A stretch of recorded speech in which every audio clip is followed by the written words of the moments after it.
More than 50,000 Germans were executed between 1933 and 1945 for acts considered resistance. Students, military personnel, priests, officials, and ordinary civilians were detained, tried, or eliminated without due process for questioning the regime. There was no room for error or dissent. A private comment, a pamphlet, a meeting, or simply doubting in public could result in imprisonment, torture, or immediate death. The system operated swiftly. The Gestapo arrested without a judicial warrant. The people's courts handed down sentences in minutes. The SS executed those condemned on the same day. In the last months of the war, flying courts shot soldiers and civilians on roads and squares. The repression was not limited to organized opponents. It reached entire families through the laws of blood responsibility. The message was simple and constant. No kind of resistance would be tolerated. Why did the regime punish even minimal acts? How did the machinery that eliminated any internal opposition work? What do these punishments reveal about the real power of Nazism? The Reichstag fire, when repression became law. The night of the 27th of February of 1933 became a turning point for the political direction of Germany. The fire that consumed the plenary hall of the Reichstag in Berlin reduced to rubble the chamber where the Parliament of the Weimar Republic had met. The police found inside Marinus van der Lubbe, a young Dutchman who confessed to having acted alone. His explanation, centered on an individual act of political protest, did not influence the official interpretation that the Nazi leaders formulated immediately. Hitler arrived at the site accompanied by Hermann Göring and other high-ranking officials.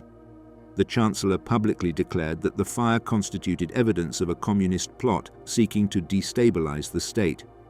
The investigation failed to establish conclusive authorship, and subsequent historiographical debates raised both the possibility of an individual action and that of an operation facilitated or exploited by the Nazis. For the regime, however, the underlying issue was not the authorship, but the political utility of the event. The fire provided the justification to turn repression into a state policy supported by exceptional norms. On the 28th of February of 1933, President Paul von Hindenburg signed the decree for the protection of the people and the state. This document suspended fundamental constitutional rights: freedom of expression, freedom of the press, freedom of assembly, and protection of private correspondence. From then on, the police could conduct searches without a court order, intercept communications, and detain people without needing to file formal charges. The figure of protective custody, introduced in the decree, allowed for the indefinite imprisonment of anyone considered suspicious of activities against the political order. The measure, theoretically conceived as temporary, remained in force until 1945 and served as the legal basis for the progressive expansion of the repressive apparatus. In the 2 days following the decree, the police and Nazi Party assault units carried out mass arrests following previously prepared lists. Nearly 4,000 communists were arrested in 48 hours, and the number continued to increase in the following weeks. By the end of March, approximately 20,000 people were imprisoned, and by the summer, the figure exceeded 100,000. Ordinary prisons could not absorb that volume, and the regime resorted to additional facilities intended exclusively for detainees on political grounds. From this need arose the first concentration camps, initially conceived as extrajudicial detention centers intended to intimidate and dismantle the opposition. The first of these camps was Dachau, publicly announced by Heinrich Himmler on the 20th of March 1933 and set up near Munich in a former gunpowder factory. The facility had an initial capacity for several thousand prisoners and became a model for other centers. In the following weeks, similar camps were created in Oranienburg, Esterwegen, Lichtenberg, and Sachsenburg, many of them managed locally by the SA. Although the camps were not yet oriented towards extermination, they did function as systematic instruments of punishment and intimidation. Prisoners were subjected to repetitive and exhausting physical work carried out without practical purpose. The conditions were harsh.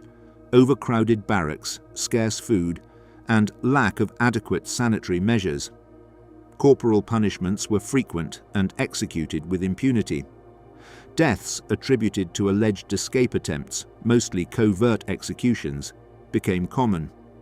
To this were added suicides derived from the dynamics of internment, routinely recorded by the camp authorities.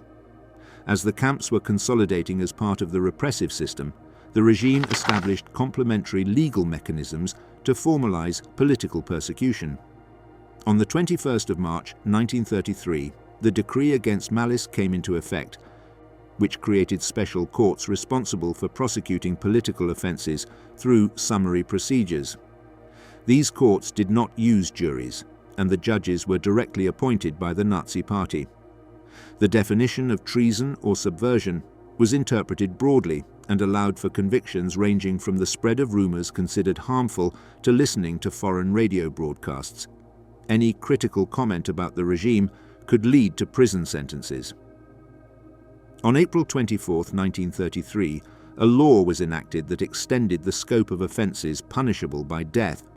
The behaviours classified under the guise of conspiracy included political meetings, printing of pamphlets, distribution of opposition writings, and any action considered contrary to the constitutional order. In December 1934, another provision was added that established the death penalty for cases considered aggravated of insults or offensive statements against leaders of the state or the party. The vagueness of the aggravated category gave judges an interpretative margin that turned private expressions or cartoons into offences liable to extreme punishment.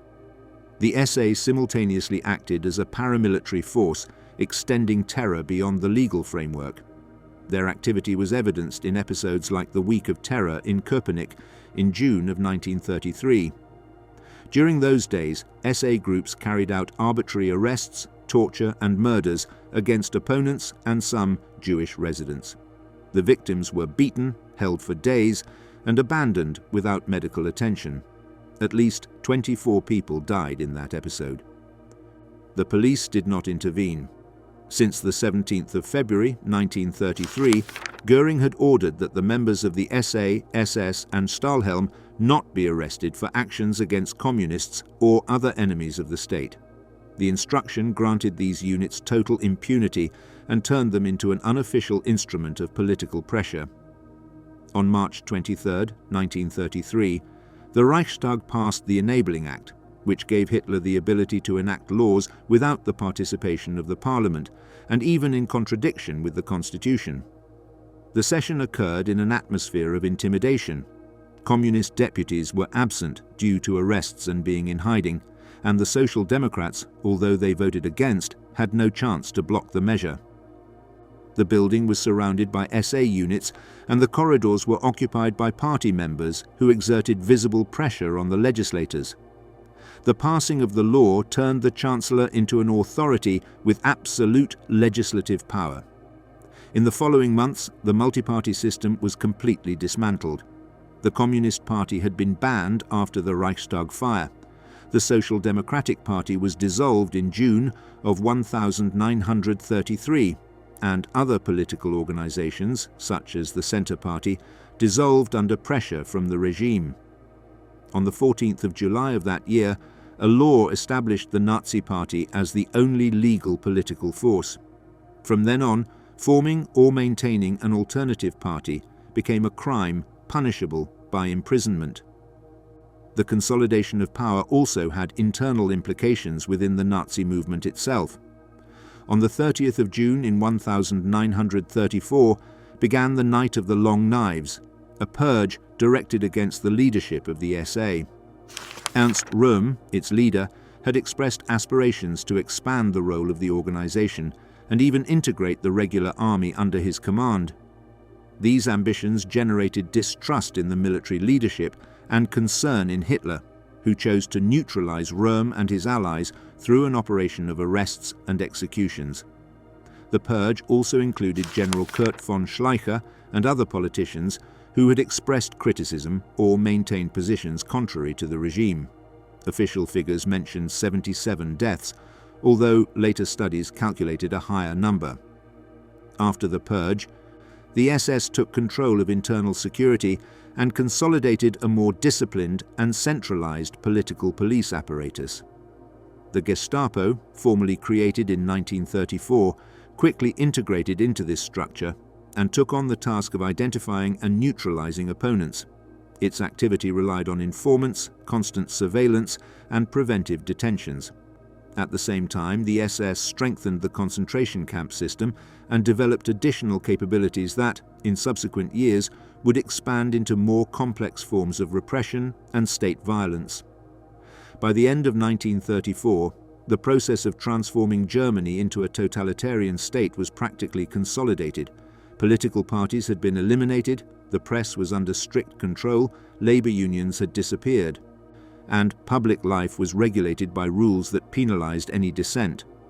Concentration camps operated at full capacity and housed thousands of prisoners subjected to surveillance, forced labor, and physical punishments. Special courts prosecuted an increasing number of cases, and the laws enacted in less than 2 years allowed for punishment of everything from conspiratorial acts to comments made in private. The population understood that adapting to the new order implied silence, obedience, and visible alignment with the regime's ideology. In that context, the possibility of organized resistance was reduced to a minimum and would only reappear when external events once again altered the political balance. The Gestapo in the shadows, the secret pulse of total control. In April of 1933, Hermann Göring established in Prussia a new police institution that soon would transform into the operational core of the Nazi repressive apparatus. The Geheime Staatspolizei, known as Gestapo, was born as the state's secret police with the declared function of investigating threats to the new regime.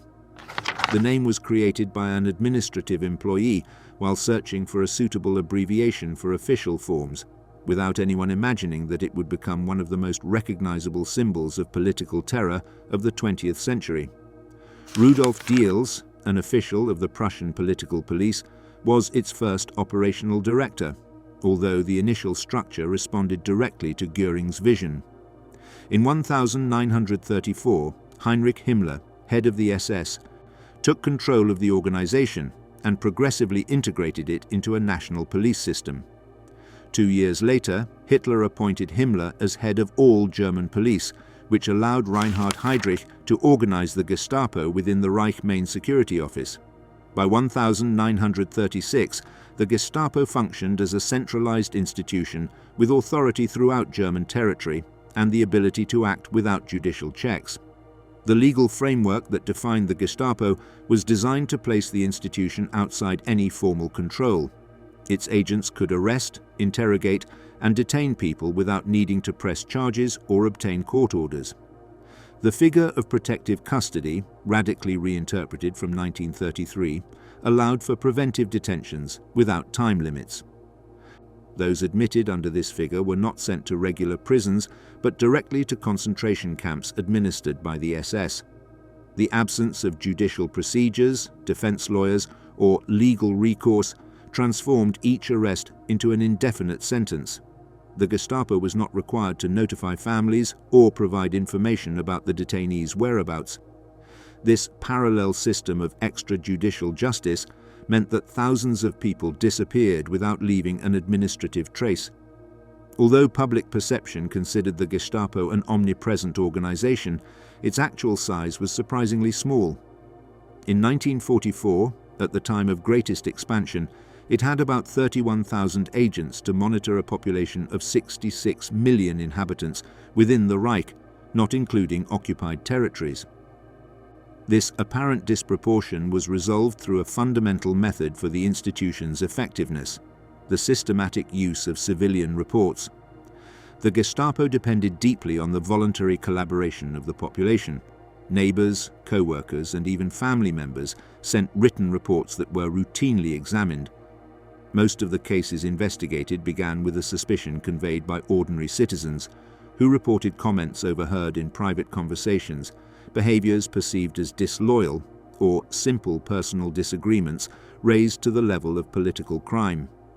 The regime actively promoted this practice through propaganda that presented denunciations as a patriotic duty.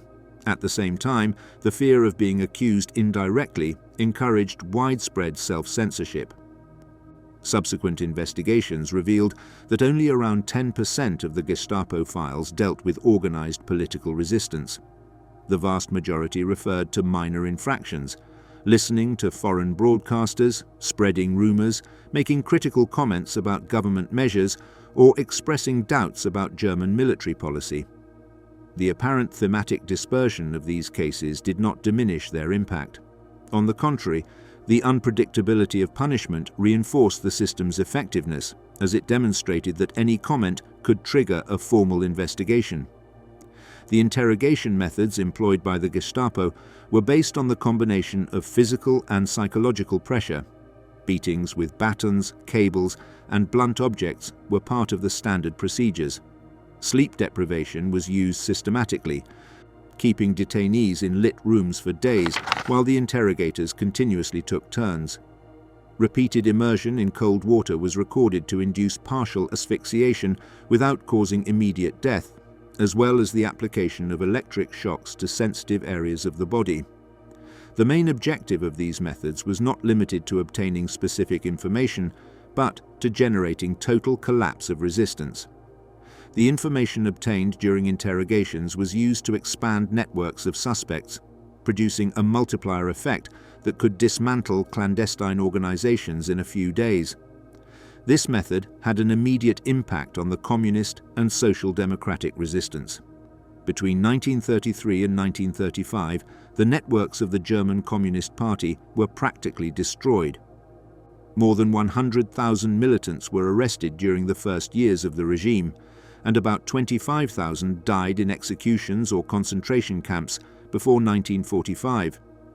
The Social Democrats suffered a similar fate.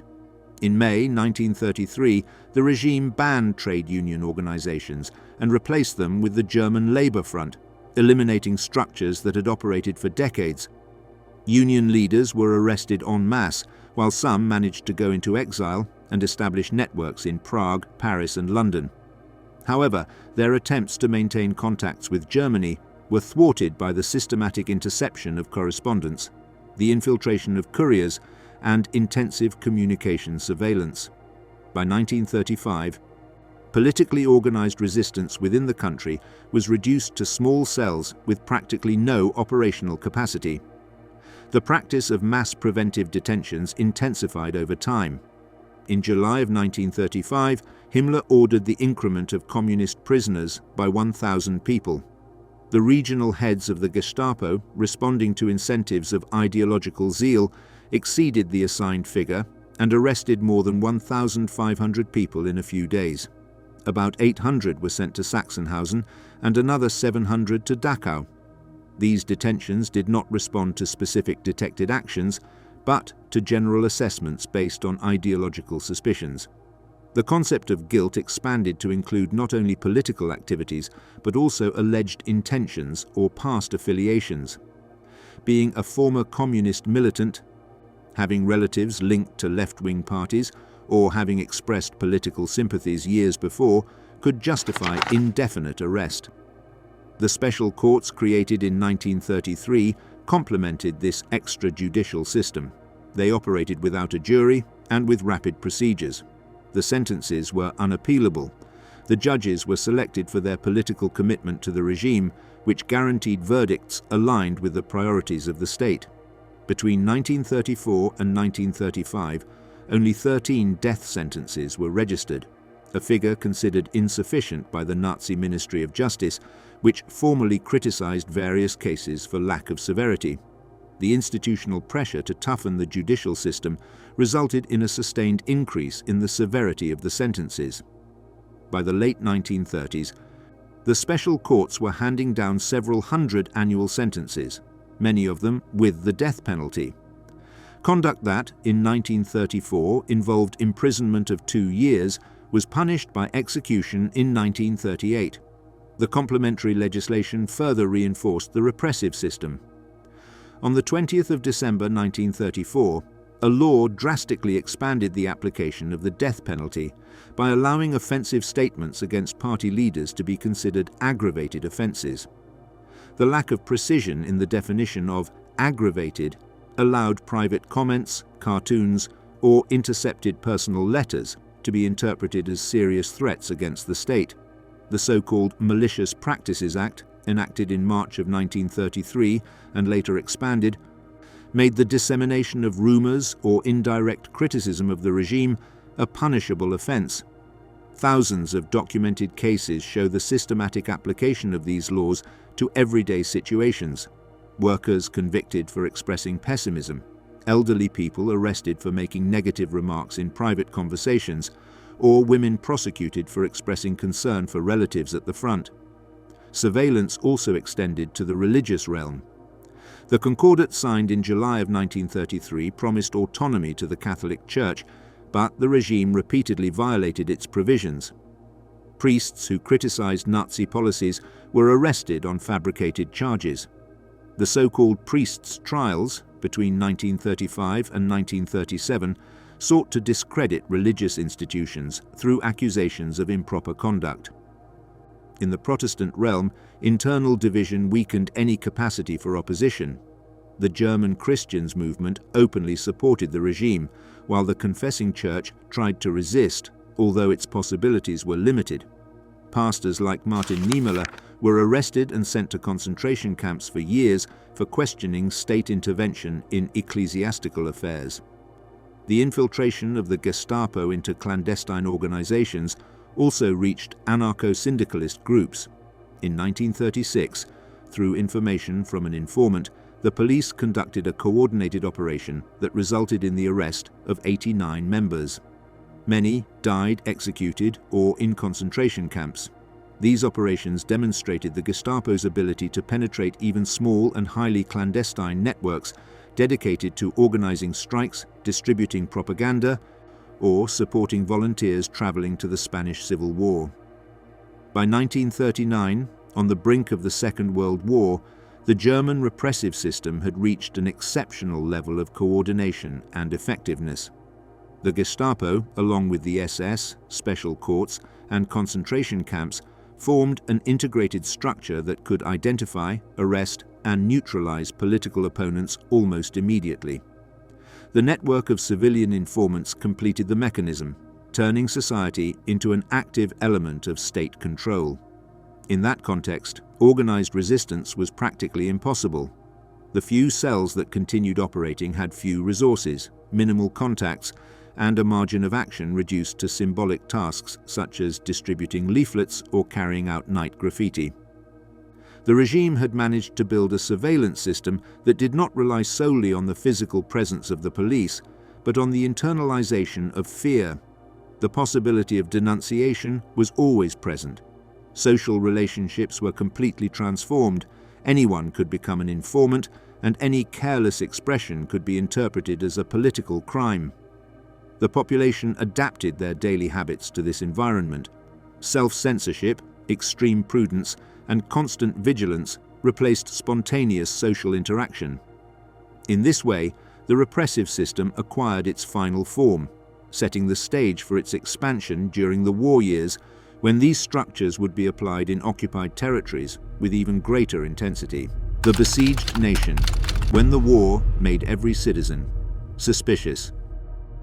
The outbreak of the Second World War in September of 1939 marked a profound change in the functioning of the Nazi repressive apparatus. The practices of surveillance, detention, and punishment that before the war were part of a system of internal political control were transformed into legal and administrative mechanisms aimed at pursuing any conduct interpreted as a threat to the military effort. The regime legally redefined broad categories of behavior as wartime treason. Comments on the military situation, criticisms of strategic decisions, or even expressions of discouragement could be considered attacks against state security.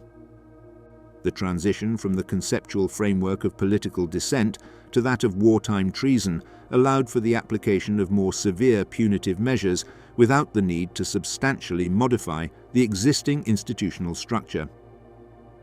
On the 1st of September of 1939, coinciding with the invasion of Poland, the decree against parasites of the people came into force. This legislation established that crimes committed during war conditions, such as mandatory blackouts or mobility restrictions, would be punished with the death penalty if they were considered to take advantage of wartime circumstances. The deliberate vagueness of the decree allowed for qualifying as a capital crime, anything from thefts committed during bombings to transactions in black markets involving rationed products. The regime justified these measures with the argument that internal cohesion was essential for national survival and that any weakening of the collective effort had direct military implications. This narrative allowed for sanctioning actions that, under normal conditions, would have been treated as minor infractions within the ordinary penal system. The special courts gained increasing importance during the first months of war. Their jurisdiction was expanded to include offences affecting public morality, military discipline, or state security.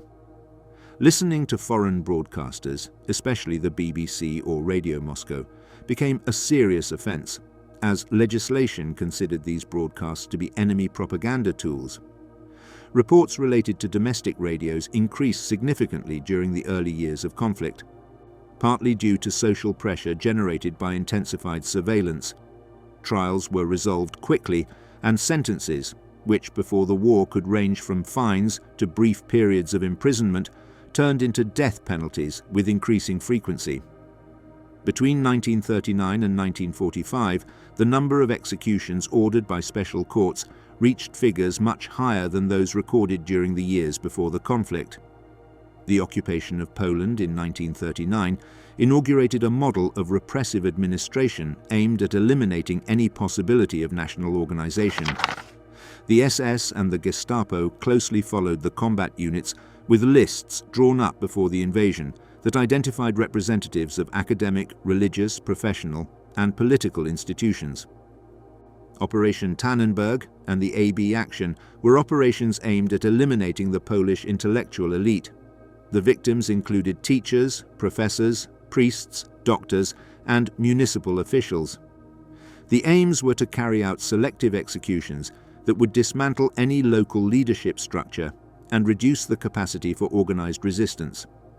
German policy in Poland combined systematic arrests, deportations, and public executions aimed at imposing immediate control over the occupied population.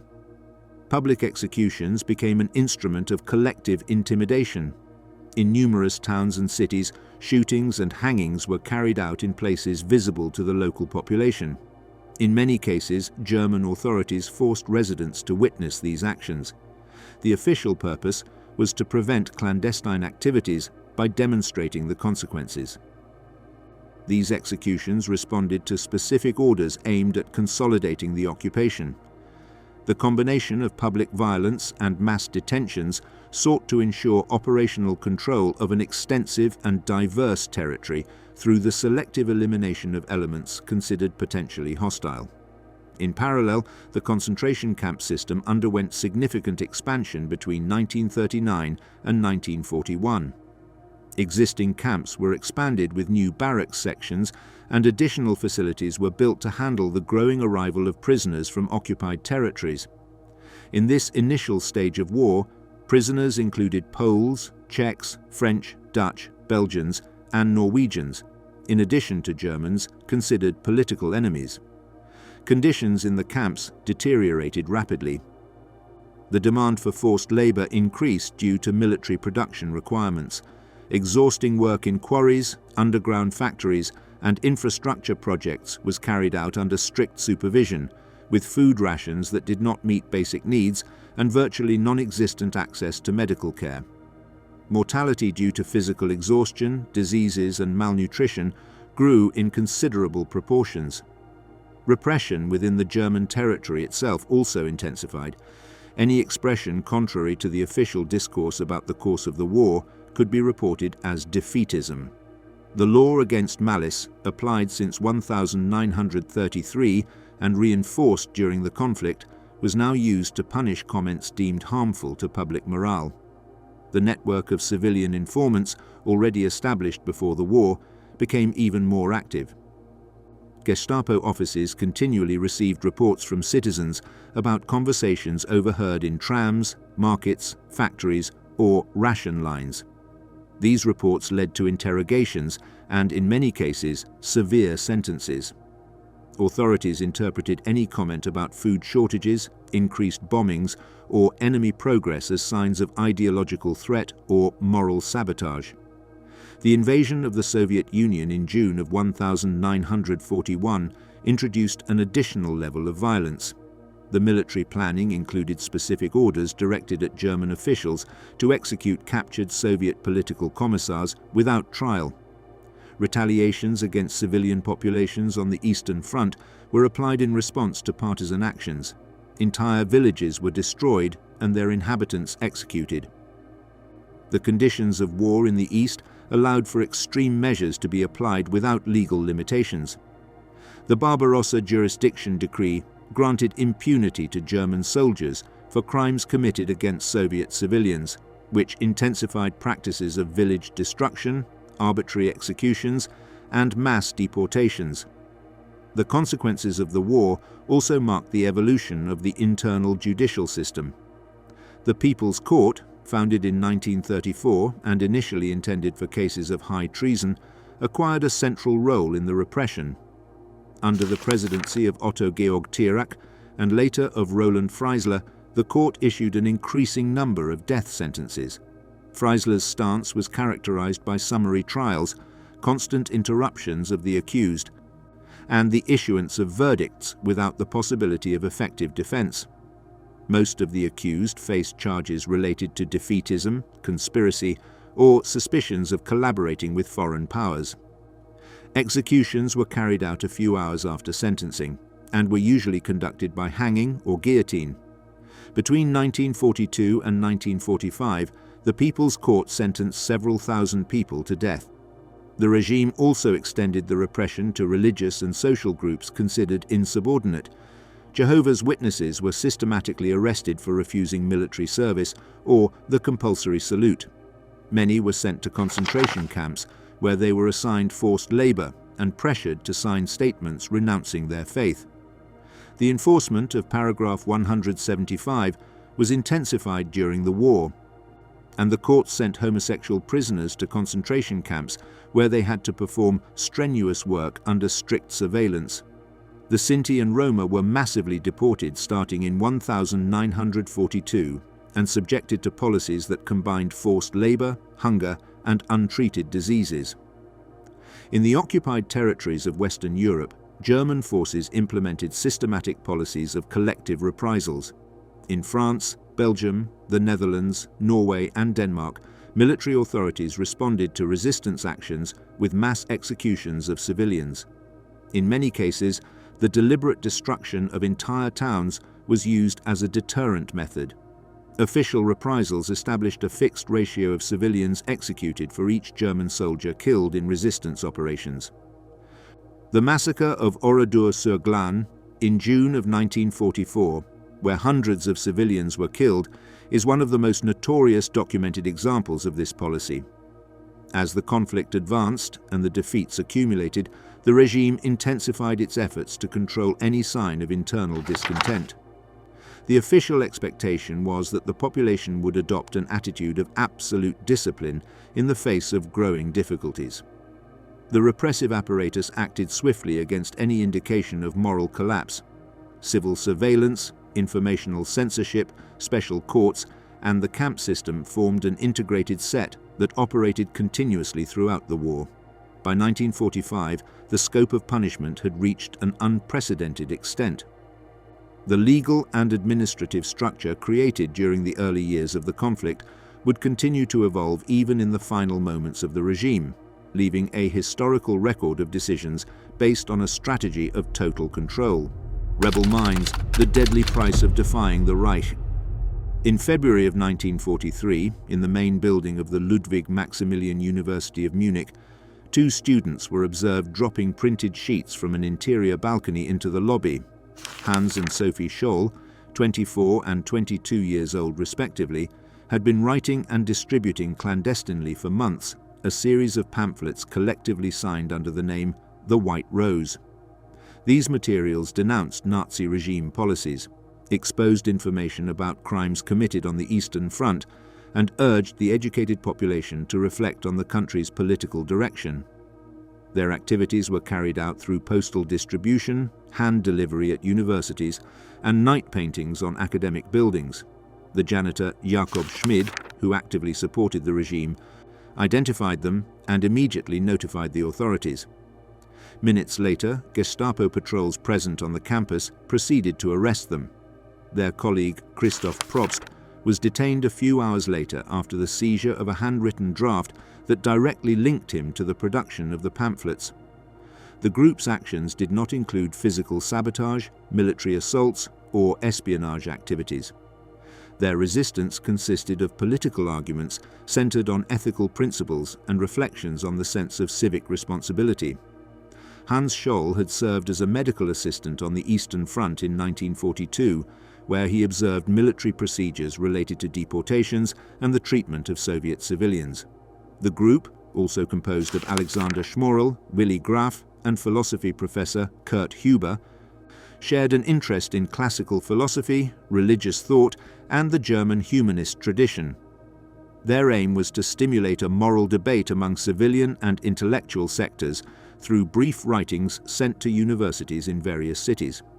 They believed that the dissemination of verified information about the true course of the war and the regime's criminal policies could raise critical awareness in academic circles.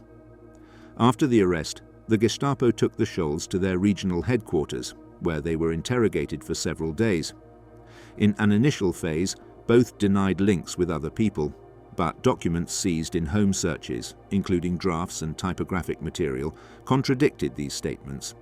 The investigation, based on comparative handwriting analysis, intercepted correspondence, and statements obtained from other detainees allowed the interrogators to reconstruct the group's structure and functioning.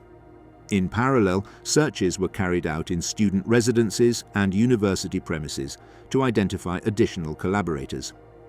On February 22, 1943, 4 days after their arrest, Hans Scholl, Sophie Scholl, and Christoph Probst were brought before the People's Court in a session held in Munich. Roland Freisler, president of that court since 1942, presided over the proceedings. As was customary in cases of high treason during wartime, the hearing proceeded without a real opportunity for defense. The accused were charged with demoralizing the army, distributing hostile propaganda, and conspiracy to undermine the security of the state. The session concluded with death sentences for the 3 young people. Hours after the verdict, the sentences were carried out by guillotine at Stadelheim prison, following the standard procedure for sentences passed by special courts during the war. The authorities recorded the executions without public ceremony and notified the families only when the administrative procedures had already concluded. The research continued during the following months. Professor Kurt Huber was arrested, tried and executed in July of 1943 for his involvement in drafting the last pamphlet. Alexander Schmorell and Willy Graf were apprehended and transferred to penitentiary centers before their trial. The properties of the convicted were confiscated according to legal provisions applicable in cases of treason. The families of those involved faced interrogations and, in some cases, periods of preventive detention. The administrative objective was to prevent the reconstruction of networks of sympathizers and ensure general deterrence. The repression against the White Rose coincided with the intensification of measures against other groups considered dangerous due to their intellectual or political capacity. Among them was the Kreisau Circle, a group of civilians and military personnel who met periodically at the estate of Helmuth James von Moltke in Silesia. The main purpose of the group was to analyze options for political, legal, and social reorganization in a post-Nazi Germany. Its members included diplomats, theologians, aristocrats, and experienced officials with training in constitutional law, economics, and theology. The group did not plan military actions or direct conspiracies against regime leaders. The meetings consisted of debates on federal systems, administrative decentralization, civil liberties, and economic reconstruction based on principles of social justice. The Gestapo began to detect the existence of the group in 1943 through information obtained in interrogations of detainees related to various investigations. The analysis of correspondence and specific surveillance allowed the identification of names linked to private meetings in Kreisau. On the 19th of January 1944, von Moltke was arrested for alleged political disloyalty. Subsequent interrogations revealed partial lists of participants in discussions held at the estate. During the following months, Peter York von Wartenberg, Theodor Haubach, Julius Leber, and other figures who had participated in the group's intellectual meetings were detained. Although some members maintained contacts with opponents involved in the military conspiracy of the 20th of July, 1944, the Kreisau Circle had not developed operative structures intended to carry out violent actions. Between January and February of 1945, with the advance of the Soviet armies towards Berlin, the trials against members of the Circle accelerated. Roland Freisler presided over several of these sessions. Von Moltke was sentenced to death in January of 1945 on charges of theoretical planning of an alternative political order. In separate sessions, the court imposed death sentences on Haubach, Stelzer and Gross, in addition to other defendants indirectly linked. On the 2nd of February of 1945, another trial was held involving Klaus Bonhoeffer, Rüdiger Schleicher, Hans John, and Friedrich Justus Perls. All were sentenced to death in summary proceedings. The sentences were carried out in Plötzensee prison, a centre commonly used for punishments related to political crimes. The methods of execution applied in Plötzensee responded to orders issued by higher authorities. The executions were carried out by hanging on devices adapted for simultaneous and rapid hangings. The regime considered that the public display of bodies was not necessary, but kept the corpses suspended for brief periods after the execution, according to internal guidelines intended to confirm death. The administrative documentation of Plötzensee records at least 90 executions related to various civilian and military resistance groups between August of 1944 and April of 1945. The analysis of the cases of the White Rose and the Kreisau Circle reveals a repressive strategy aimed at neutralizing any type of opposition based on intellectual reflection or political analysis. The pamphlets distributed by the students contained criticisms of the regime and information about the war, but did not propose violent actions. The Kreisau Circle developed theoretical documents on future government structures without immediate operational intent. However, for the regime, any questioning of political legitimacy or any alternative discourse about the national future represented a structural threat. Therefore, the legislation applied was based on the principle that the mere discussion of post-Nazi scenarios constituted treason. The investigations carried out by the Gestapo treated private conversations, personal correspondence, handwritten drafts, and intellectual debates as sufficient evidence of disloyalty. The authorities interpreted these activities as evidence of potential creation of alternative political structures that, even without concrete military planning, could erode the ideological cohesion of the regime. The criminalization of theoretical discussions responded to an administrative logic that equated critical reflection with conspiracy. In this way, the boundary between thought and action completely disappeared within the legal framework of state security. The speed with which sentences were carried out had defined practical functions. It prevented the accused from establishing additional contacts during detention, reduced possibilities of information dissemination, and avoided internal diplomatic or civil pressures to reconsider verdicts. During the final stage of the war, when the fronts were collapsing and various institutions were facing dysfunctions, the authorities further accelerated the execution of political sentences. Records from various penitentiaries show that numerous detainees died in the final months of the conflict after years of prior imprisonment, in procedures that sought to prevent any accidental release as a consequence of the Allied advance. The cases of the White Rose and the Kreisau Circle represent different models of civil resistance eliminated through fully operational judicial and police mechanisms. Both groups acted without weapons, without sabotage, and without immediate military conspiracies. Their activities focused on spreading information, discussing principles, or developing proposals for a future political structure. However, in the legal context of the Nazi regime, these activities were considered sufficient to justify proceedings for high treason. The combination of systematic surveillance, vague legislation, exceptional courts, and swift execution of sentences allowed the regime to eliminate any expression of alternative political thought during the war. Conspiracy against Hitler, the failure that unleashed a wave of punishments. At 12:42 on the 20th of July of 1944, an explosion disrupted the daily rhythm at the military headquarters known as the Wolf's Lair, located in the forests of East Prussia.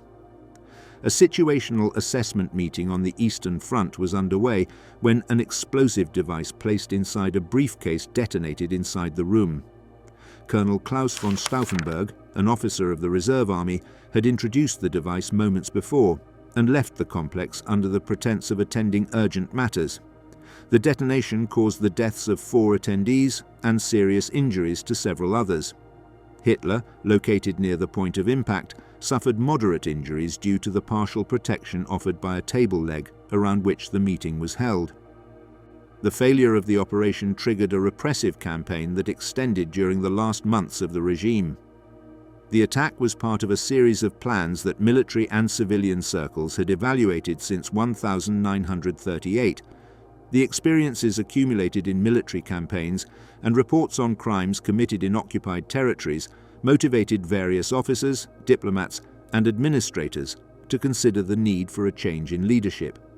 In the planning of this operation, figures such as Ludwig Beck, former Chief of Staff, and Karl Friedrich Goerdeler, former Mayor of Leipzig, were seen as potential leaders of a provisional government. The planned strategy consisted of eliminating the head of state through the detonation of an explosive device and immediately activating Operation Valkyrie, an official plan originally designed to counter internal uprisings, but which the conspirators intended to use to take administrative and military control of the country. The plan required coordination between dispersed military units, precise communications, and a cohesive chain of command.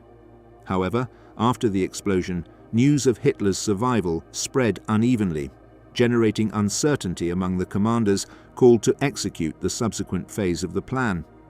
Contradictory orders issued in Berlin and other parts of the country complicated the planned mobilization. General Friedrich Fromm, responsible for the Reserve Army and a central figure for the success of the operation, chose to withdraw from the plot once the continuity of political leadership was confirmed. In an attempt to demonstrate loyalty and dissociate from the conspiracy, he ordered the immediate execution of Stauffenberg, Merz von Quirnheim, Ulbricht, and Haifton in the courtyard of the Army Ministry in Berlin during the night of the same 20th of July. The summary elimination of the main responsible parties did not stop the repressive process. The SS arrested Fromm hours later, and he was subsequently tried and executed for not having prevented the conspiracy.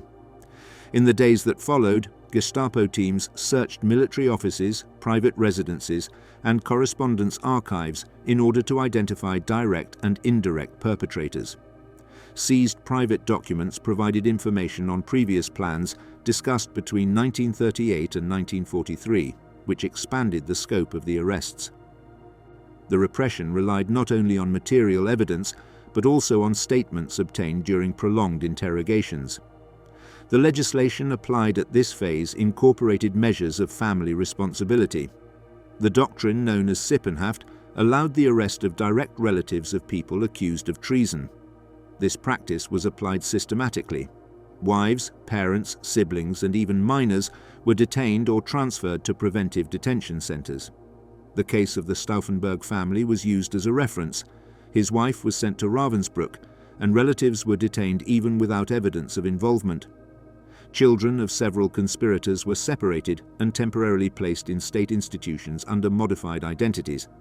The administrative purpose of these measures was to prevent any reconstruction of support networks. The scope of the process included figures who did not participate directly in the operation of July 20th. General Franz Halder, retired since 1942 and not involved in later conspirative activities, was arrested when documents were recovered that mentioned his participation in previous discussions about political alternatives. He was interned in a concentration camp until the end of the war. The arrests made between July of 1944 and March of 1945 covered active duty officers, civil servants, diplomats, members of the clergy, businessmen, and academics. The investigation against Rommel constitutes a unique case within this process. Reports obtained during interrogations of participants in the plot mentioned his name in connection with informal conversations about the need for a change of political direction. Although there is no direct evidence of his active participation, the political leadership decided that he had to be deposed. He was offered an option: face a political trial or accept suicide to avoid legal consequences against his wife and son. He chose the second alternative and died on the 14th of October of 1944. Officially, his death was announced as a consequence of combat wounds in Normandy. Starting on the 7th of August of 1944, the trials of the conspirators began at the People's Court. These sessions, led by Roland Freisler, were recorded by filming teams with propagandistic intention. In practice, the footage was not widely released due to the unfavorable nature of the proceedings. Freisler constantly interrupted the defendants, posed rhetorical questions, and eliminated any possibility of substantial legal defense. The defendants appeared without elements that ensured an adequate posture due to security procedures applied in detention centers. The trials usually lasted a few minutes and concluded with death sentences. The executions were carried out mainly in Plötzensee prison, where a specific facility for political prisoners had been adapted. The method used consisted of hanging with devices made of metallic materials and strong ropes. The executions were administratively recorded and, in some cases, filmed for internal use. In October and November of 1944, several consecutive executions derived from the People's Court trials were carried out. Among those condemned were high-ranking officers, diplomats, and politicians linked to opposition circles since the previous decade. The repression also reached members of civil organizations that had participated in previous political debates. Julius Leber, Hermann Maas, and Adolf Reichwein, linked to traditions of the labor movement and intellectual circles, were arrested and tried in the fall of 1944. Ulrich von Hassel, diplomat and former ambassador, was condemned in September. Josef Wirmer, a lawyer who had participated in meetings about possible legal structures of an alternative state, was also executed during that period. The sentences were applied quickly, following the administrative pattern that the regime had adopted since 1943 for cases of treason. The magnitude of the arrests can only be estimated approximately. Documented figures indicate that around 5,000 people were arrested between July of 1944 and April of 1945 in direct or indirect relation to the plot. Approximately 200 death sentences were officially handed down, but other executions were carried out without formal process within concentration camps or penitentiary centers. Some involved chose suicide before being arrested. General Henning von Tresckow died by detonating an explosive device on the Eastern Front on the 21st of July of 1944 after receiving confirmation of the failure of the attack. The repression did not end with Freisler's death during an air raid on the 3rd of February 1945. After his death, Harry Hafner assumed duties in the People's Court, although the frequency of trials decreased due to the administrative collapse. Even so, new sentences were issued against people arrested months before. In April of 1945, in the final stages of the conflict, various prisons executed political prisoners to prevent their liberation by Allied forces. The documentation of Plötzensee shows executions carried out in the first days of that month, despite Soviet forces advancing toward the center of Berlin. The structural consequences of the failure of July 20th became visible in the weeks following the assassination attempt. Hitler further reduced the margin of autonomy of the army. The leadership of the SS assumed additional responsibilities in areas related to internal security and military administration. The traditional military salute was obligatorily replaced by the political party salute. Any expression of criticism within the military hierarchy was considered potentially subversive. The organizational capacity of any opposition group was considerably reduced by the combination of surveillance, rapid arrests, and strict application of treason laws. The events following the attack show a repressive structure that operated with full control over judicial processes, investigative means, and execution of sentences. The absence of legal defense possibilities, the application of family responsibility measures, and the speed of decisions contributed to eliminating any opportunity for the reorganization of opposition movements within the country during the final months of the war. The fall of the Third Reich, summary justice until the end. In January of 1945, the Third Reich faced an irreparable military situation. The Soviet advance had crossed eastern Prussia and Silesia, while the Western Allies consolidated their presence on the other side of the Rhine.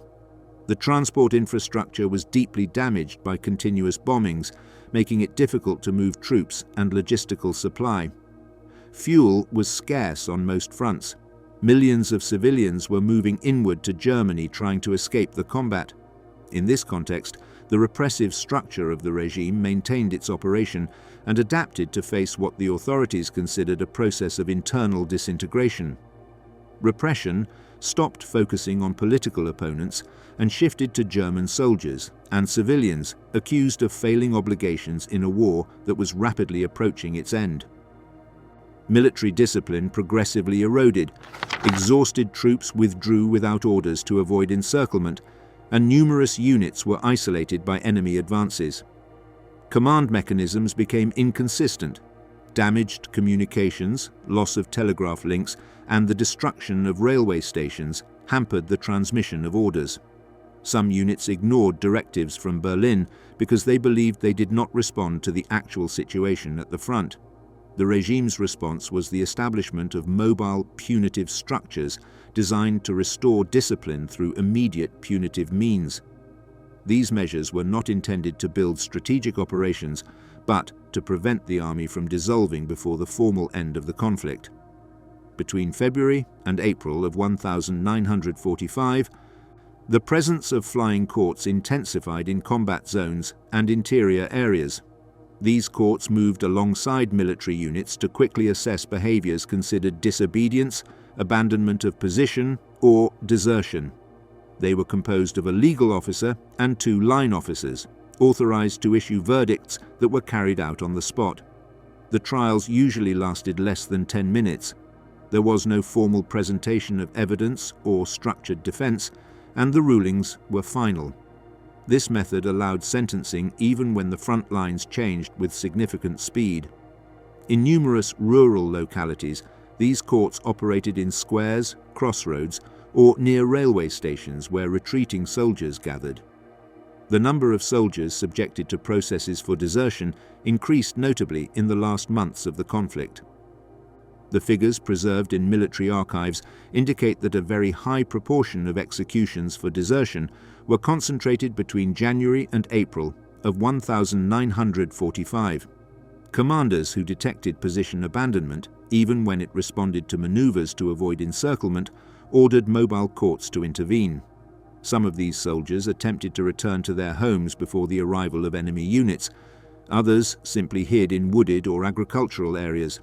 Surveillance patrols stopped those they found outside their units and handed them over to courts that resolved sentences in a matter of minutes. Executions occurred regularly on rural roads and rear areas.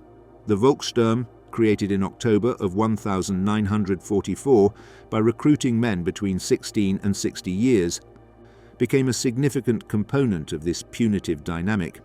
Its units frequently lacked adequate military training and operated with limited weaponry.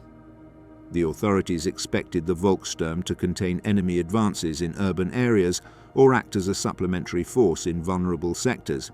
However, many recruits withdrew at the start of combat due to the lack of instruction or the evident imbalance of forces. The disciplinary structures responded by ordering arrests of those who did not report or who abandoned their positions without permission. In several cities in Thuringia and Saxony, executions were documented of Volkssturm members accused of refusing to engage in combat against Soviet mechanized units. The repression also affected civilians in regions where the proximity of combat prompted attempts at negotiated surrender of cities. As enemy forces advanced, some local leaders sought to avoid the destruction of essential infrastructure, especially electrical systems, water plants, and hospitals. In response, directives were reinforced that required maintaining urban resistance even when tactical conditions made it unviable. Civilians accused of promoting local surrenders were detained and tried through summary procedures. In various cities of Franconia and Baden, executions of officials who attempted to negotiate the entry of enemy forces to avoid combat were recorded. These measures were intended to prevent a domino effect of spontaneous surrenders in regions where the chain of command was weakened. In some municipalities, local groups associated with auxiliary structures of the regime acted without formal coordination. These groups carried out arrests and executions in the final stages of the conflict, taking advantage of the absence of administrative supervision. In several towns in Bavaria, there were reprisals against people accused of trying to protect public buildings or industrial facilities against orders of total destruction. The new Allied military authorities investigated these cases after the occupation and recorded summary procedures related to local disputes rather than strictly military operations. Reports indicate that many of these executions were based on suspicions or verbal accusations without formal documentation. The fragmentation of command was also reflected in the relationship between regular army units and auxiliary armed formations. In some sectors, regular army commanders ordered tactical withdrawals to avoid unnecessary losses. In contrast, heavily ideologized units insisted on holding positions at any cost. This clash of interpretations generated internal confrontations and, at times, detentions and executions among members of different organizations. The absence of a functional central command in the last weeks contributed to discipline being maintained only through immediate coercive measures. The combined effect of operational disorganization and increased punishments created an environment in which small armed groups had the capacity to impose lethal sanctions without specific oversight. The concentration camps experienced a severe deterioration in their functioning during this phase. The Allied advance forced the SS to evacuate facilities to avoid the capture of prisoners and documents. The evacuations were carried out through forced marches into the interior of Germany. These marches, which covered tens or even hundreds of kilometers, caused a high number of deaths from exhaustion, diseases, lack of food, or immediate executions of those who could not continue.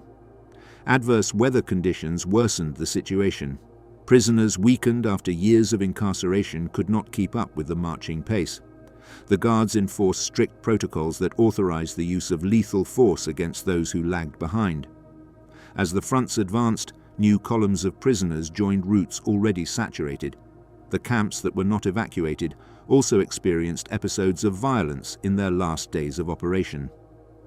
In facilities near Berlin and Munich, executions of prisoners considered critical from an administrative or political point of view were recorded. The SS authorities sought to prevent certain individuals from being liberated during the Allied advance.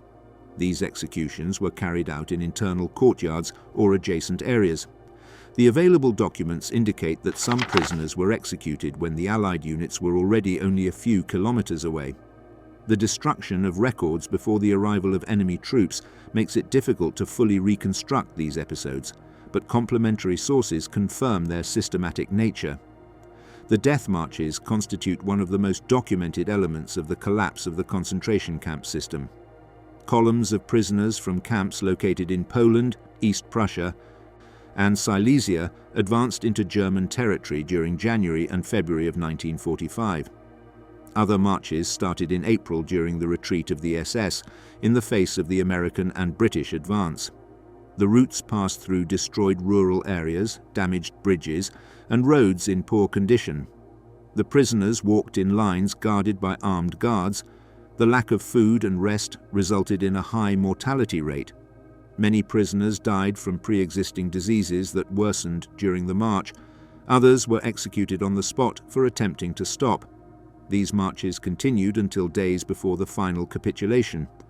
In parallel with the deterioration of the front, the civil administration experienced a progressive collapse. Ministries and central agencies moved files to supposedly safer areas. The mail did not function regularly. Interministerial communications were limited to brief messages sent by radio. In several cities, local leaders abandoned their posts and took refuge in rural areas. In others, they remained until the entry of Allied troops to coordinate the delivery of essential services. The administrative system only maintained some coherence in regions where communications had not been completely disrupted. In the majority of areas, effective administration passed into the hands of dispersed military units or local groups acting autonomously. April 30th, 1945, marked a formal change in the structure of the regime. After Hitler's death, the nominal political authority fell to a new government, but its ability to exercise control was minimal. In some sectors, German units continued fighting for hours or days until they received direct confirmation of the capitulation. In others, the surrender occurred immediately after the leadership's withdrawal became known. Despite the structural dissolution of the regime, some punitive processes continued during the hours before the Allied occupation, especially in rural areas where communication about the cessation of combat arrived late. There were reports of shootings of soldiers attempting to abandon positions even on May 7th. On the 8th of May, 1945, the unconditional surrender formally ended the war in Europe. That same day, the Allied forces began systematic operations of occupation and disarmament. In numerous cities, American, British, and Soviet troops found bodies of newly executed soldiers, columns of exhausted prisoners, or remains of evacuation marches. Military medical teams attended to the survivors of the camps, while research units documented facilities and gathered testimonies. The German population began to reorganize their daily life amid widespread destruction, but the immediate priority was to stabilize basic services and locate people missing during the evacuations. The subsequent analysis of the final collapse shows a repressive system that functioned intensely even when the command structure was fragmented. The last few months were marked by summary executions, mobile tribunals, forced marches, and local repressions unrelated to previous conspiracies. Coercion was applied indiscriminately, affecting civilians and soldiers with no specific political affiliation.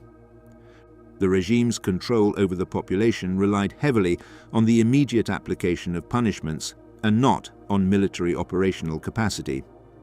The documentation collected after the occupation demonstrates that the repression persisted until the last moments, even in areas where defeat was evident for several weeks before.